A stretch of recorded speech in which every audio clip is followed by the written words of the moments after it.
اب پلازنٹا جو ہے وہ ایک اعلیٰ درجے کا کارخانہ ہے جو ماں کے رحم میں ایمبریو کا احاطہ کرتا ہے اور اس کی ساری ضروریات کو پورا کرتا ہے۔ پلازنٹا ایک کڈنی ڈائلیسس مشین، ایک ہارٹ لنگ مشین اور مصنوعی جگر کی مانند ہوتا ہے، اور یہ تمام کام بیک وقت سر انجام دیتا ہے۔ یہ ایک زبردست نظام ہے جو ماں اور بچے کی زندگی کو ممکن بناتا ہے۔ اب پلازنٹا کو بنانے والے سیلز ماں کے خون کے لاکھوں مالیکیولز میں سے غذا کے اجزاء کو پہچان کر بچے تک پہنچاتے ہیں، اور پلازنٹا کی ذمہ داریوں میں سے ایک اور ذمہ داری ایمبریو کی حفاظت بھی ہے۔ ماں کے جسم میں پائے جانے والے حفاظتی خلیے ماں کے رحم کی طرف سے چلتے ہیں تاکہ نشو و نما پانے والے ایمبریو پر حملہ کر دیں۔ اب اس ایمبریو میں بھی وہ سارا سسٹم چل رہا ہے، ماں کے اندر بھی چل رہا ہے، تو ایک سسٹم دوسرے کو ڈسٹرب کرنے کے لیے اس کی طرف حملہ کرنا شروع کرتا ہے، لیکن پلازنٹا کی سب سے اوپری سطح پر پائے جانے والے سیلز ماں کی شریانوں اور ایمبریو کے درمیان ایک چھلنی کی شکل اختیار کر لیتے ہیں جو غذائی اجزاء کو تو گزرنے کی اجازت دیتے ہیں، لیکن ان حفاظتی سیلز کو اجازت نہیں دیتے۔ نشو و نما پانے والے ایمبریو کی ضرورت کا خیال رکھنے کی ذمہ داری پلازنٹا کی بجائے اگر ہم میں سے کسی انسان کو دے دی جاتی تو ایمبریو تو چند منٹوں سے زیادہ زندہ نہ رہ سکتا، کیونکہ انسان میں اس قسم کا ماہرانہ پن نہیں پایا جاتا جو کہ ایمبریو کی بدلتی ہوئی ضروریات کا حساب کر کے انہیں پورا کر سکے۔ اب اس کام کو کرنے کی بہترین صلاحیت صرف پلازنٹا میں ہے۔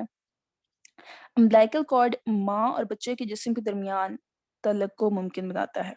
اب یہ امبلیکل کارڈ کیا ہوتا ہے؟ یہ ڈورا ہوتا ہے، ایک امبلیکل کارڈ جو پیدائش کے وقت کاٹ کر الگ کیا جاتا ہے بچے سے۔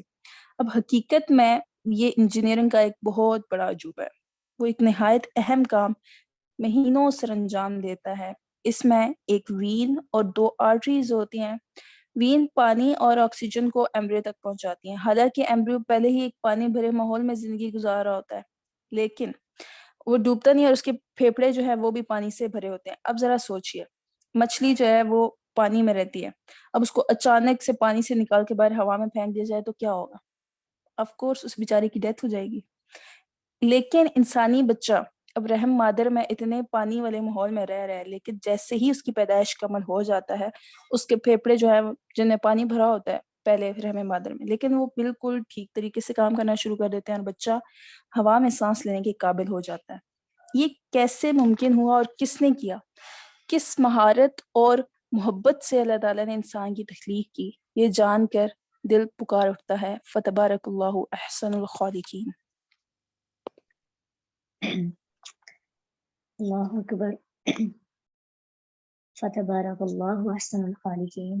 انسان اگر غور کرے تھوڑا سا تو خود ساختہ انسان کی زبان سے یہ الفاظ ادا ہوتے ہیں کہ اللہ نے انسان کو کتنا پیارا پیدا کیا، کتنی محبت سے بنایا، اور اس کے باوجود ہم اللہ تعالیٰ کو پہچانتے نہیں ہیں، اللہ کو رب نہیں مانتے، اللہ کے سامنے جھکتے نہیں۔ کیا چیز روکتی ہے ہمیں اللہ کے سامنے جھکنے سے؟ ہمارے جسم کا ایک ایک سیل اس کے حکم کے مطابق کام کر رہا ہے، اس کی اطاعت کر رہا ہے، اور جب انسان پورا بن جاتا ہے اور انسان پھدکنے لگتا ہے، اللہ کے سامنے باغی ہو کے کھڑا ہو جاتا ہے، انسان یہ سمجھتا ہے کہ خود کو نہ جانے کیا چیز سمجھنے لگتا ہے۔ لیکن یاد رکھیے یہ آزادی کتنے دن ہے، اللہ نے بتا دیا ثم انکم بعد ذلک لمیتون، پھر تم اس کے بعد مرنے والے ہو۔ یہ آزادی زیادہ وقت کے لیے نہیں، یہ ختم ہو جائے گی، اور تمہیں تمہارے جسم کا ہر خلیہ جو موجود ہے، کل من علیہا فان، ہر ایک کو فنا ہو جانا ہے۔ آپ کی باڈی میں کتنی چیزیں ہیں، آپ سے کاؤنٹ ہی نہیں کر سکتے، اتنے سیلز کو اگر کاؤنٹ کرنے لگے تو وہ بھی کاؤنٹ لیس ہے۔ ہر چیز سیل سے مل کے بنی، اور وہ سب اللہ نے ایک مدت کے لیے انسان کو دی تاکہ انسان شکر ادا کرے، اللہ کو پہچانے۔ صرف انسان اپنی تخلیق پہ غور کرے تو انسان اللہ کو بول نہیں سکتا، لیکن ہم بھول گئے نا۔ اللہ نے کہا ثم انکم یوم القیامت تبعثون، پھر تم واپس اٹھائے جاؤ گے قیامت کے دن۔ کیوں؟ تاکہ تمہارا حساب لیا جائے کہ تم جو زندگی تمہیں اتنی پیاری، اتنی مراحل سے گزر کر ہم کوئی چیز بنائے نا، تو جیسے ہم ہنڈیا بناتے ہیں، کوئی نئی ریسیپی ٹرائی کریں اور اس میں ہم کوئی تھوڑی زیادہ محنت کر لیں تو کوئی نقص نکالے یا کوئی نہ کھائے یا وہ ضائع ہو جائے یا اس سے استعمال میں نہ لایا جائے، تو کس قدر ہمیں دکھ ہوتا ہے اور افسوس ہوتا ہے، کتنی ہمیں تکلیف ہوتی ہے۔ تو اللہ تعالیٰ کی تخلیق کے ساتھ ہم کبھی کچھ کر رہے ہیں، دیکھیں اللہ نے اتنا پیارا انسان کو بنایا، اور انسان اگر اس تخلیق کو بدلنے کے لیے، انسان اللہ کی بنائی ہوئی شیپ کو چینج کرنے کے لیے جب اس کے اندر اپنی پینسل مارنے کی کوشش کرتا ہے، تو پھر اسی لیے تو اس کی اجازت نہیں ہے۔ اللہ نے جو بنا دیا احسن الخالقین، وہ سب سے خوبصورت بنایا۔ لقد خلقنا الانسان فی احسن تقویم، اللہ نے انسان کو ایک خوبصورت ڈھانچے کے مطابق بنایا، اور اس ڈھانچے میں تبدیلی کی کسی قسم سے ضرورت نہیں۔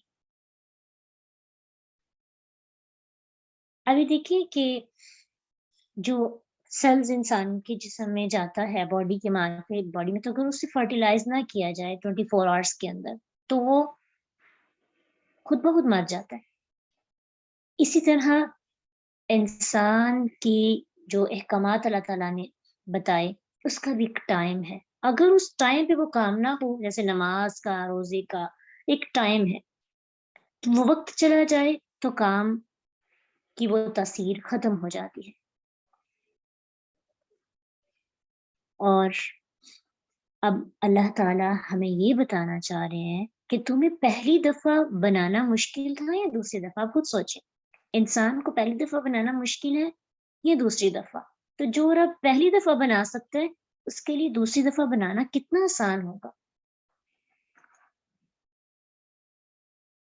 کتنا ایزی ہوگا۔ لیکن یہ یاد رکھیے کہ اللہ تعالیٰ نے انسان کو بے مقصد نہیں بنایا۔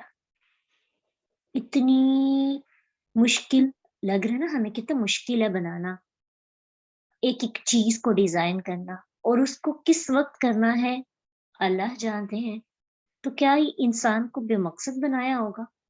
پھر بھی ہم پرپز لیس زندگی گزاریں تو کتنا ظلم کریں گے ہم اپنی جان کے ساتھ۔ ایک ایک چیز کو اللہ نے مقصد، ہماری آئیز جو بنی ہے، ان کا کیا مقصد ہے؟ اللہ نے کان کتنے خوبصورت انداز میں بنائے، اور یہ جو انگلیوں کے درمیان میں اسپیس ہے، جس کو ہم اگر نہ ہوتی تو کیا کر سکتے تھے؟ اسی طرح ہم اس دنیا میں آ جاتے، کوئی فائدہ ہوتا ہاتھوں کا؟ اللہ نے ہر چیز کو مقصد دے کر اس دنیا میں بھیجا، ہمارے جسم کے ایک ایک پارٹ کو۔ تو یہ جب پارٹس بن جاتے ہیں تو پھر اس پوری باڈی کا مقصد عبادت ہے، جھک جانا عاجزی کے ساتھ، تاکہ جب اللہ کے سامنے پہنچے تو انسان کو اپنی جنت، جس منزل کے لیے اللہ نے اس دنیا میں اس کو بھیجا، وہ اس کو مل سکے۔ انسان کو اس دنیا میں اللہ تعالیٰ نے اس لیے بھیجا تاکہ وہ اپنی کھوئی ہوئی منزل کو پا سکے۔ وہ کیا ہے؟ جنت۔ جب انسان اس کے مطابق عمل نہیں کرتا تو پھر اس منزل کو ضائع کر دیتا ہے۔ آپ دیکھیں اللہ تعالیٰ نے ہماری اندرونی نظام کی ساری ذمہ داریاں خود لے لی ہیں، اندر مشینیں چل رہی ہیں بہت باری باری، نہ ہمیں ان کا شور آتا ہے، نہ ہمیں ان کو چارج کرنا پڑتا ہے، نہ ہی ہمیں لائٹ آف ہونے کا خطرہ ہوتا ہے۔ ہم بھوکے بھی ہوں نا، شدید بھوکے حالت میں بھی ہم چل سکتے ہیں، ہم بات کر سکتے ہیں۔ یہ ساری انرجی کس نے دی ہے؟ اللہ سبحانہ تعالیٰ نے۔ کبھی بل بھی نہیں مانگا، سب کچھ ہو رہا ہے اندر۔ تو اللہ نے ہمارے اندر کی ذمہ داری اس لیے سنبھالی تاکہ ہم اپنے باہر کی ذمہ داری اٹھا سکیں، تاکہ ہم اپنے باہر جو روح کو سنوار سکیں۔ ہماری باڈی اندرونی نظام اگر ہمیں خود کرنا پڑتا تو ہم تو ڈر ہی جاتے۔ ایک کسی انسان کو چوٹ آئی ہو نا، تو اس کی اندر سے چھوٹی سی بوٹی نظر آنے لگے اوپر سے، تو ہمارا کتنا دل ایک طرح سے راحت محسوس کرتا ہے۔ ہم کسی کا زخم نہیں دیکھ سکتے، تو ہم اپنے اندرونی نظام کو کیسے دیکھ پاتے اگر ہمیں اندر خود ہی اپنی باڈی کو کھول کر اندر صفائی خود کرنی پڑتی، اگر جیسے چیزوں کو ریپیئر کروانا پڑتا ہے، کھول کر ہمیں خود پیچ لگے ہوتے، ان کو اوپن کرتے، اندر کی صفائی کرتے، معاملات خود ٹھیک کرتے، تو کیا ہم کر سکتے تھے؟ ہم ایک زخم کو صاف نہیں کر سکتے۔ یہ سارا کام اللہ سبحانہ تعالیٰ کے، اس لیے کہ انسان اللہ کے سامنے چکے اور اللہ نے جس مقصد کے لیے ان چیزوں کو بنایا ان کو اس مقصد کے لیے استعمال کرے، بجائے اس کے کہ اس کو بس شو پیس بنا دیا جائے۔ اور یہ جو آپ نے پڑھا تھا ابھی کہ انسان جب پیدائش کی ابتدائی سٹیجز ہوتی ہیں تو دم کی شکل میں آتا ہے، تو اس کے بارے میں حدیث ہے کہ جب انسان کا اختتام ہو جائے گا نا تو اختتام میں بھی انسان کے پاس انسان کی سارا جسم انسان کا گل سڑ جاتا ہے، انسان ختم ہو جاتا ہے، اگر ایک چیز باقی رہتی ہے تو اس کی دم کی ہڈی ہے اور اسی پر مخلوق کو دوبارہ جوڑا جائے گا۔ حدیث میں آتا ہے صحیح بخاری کی کہ ابو ہریرہ رضی اللہ عنہ سے بیان کیا جاتا ہے کہ اللہ کے نبی صلی اللہ علیہ وسلم نے فرمایا کہ دو نفخوں کے درمیان 40 کا عرصہ ہے۔ لوگوں نے کہا اے ابو ہریرہ 40 دن کا؟ کہا میں نہیں مانتا۔ انہوں نے کہا 40 سال کا؟ کہا میں نہیں مانتا۔ انہوں نے کہا 40 ماہ کا؟ پھر انہوں نے کہا میں نہیں مانتا، کیونکہ دنیا کے ایام اور ماہ و سال کی جو بساط ہے سورج کے ساتھ ہی لپیٹی جا چکی ہوگی، وہاں پہ اللہ کا ہی ٹائم ہوگا جو اللہ کا ایک ٹائم ہے۔ لاسٹ میں رسول اللہ صلی اللہ علیہ وسلم نے فرمایا انسان کی ہر چیز بوسیدہ ہو جائے گی مگر اس کی دم کی ہڈی، اسی پر اس مخلوق کو جوڑا جائے گا۔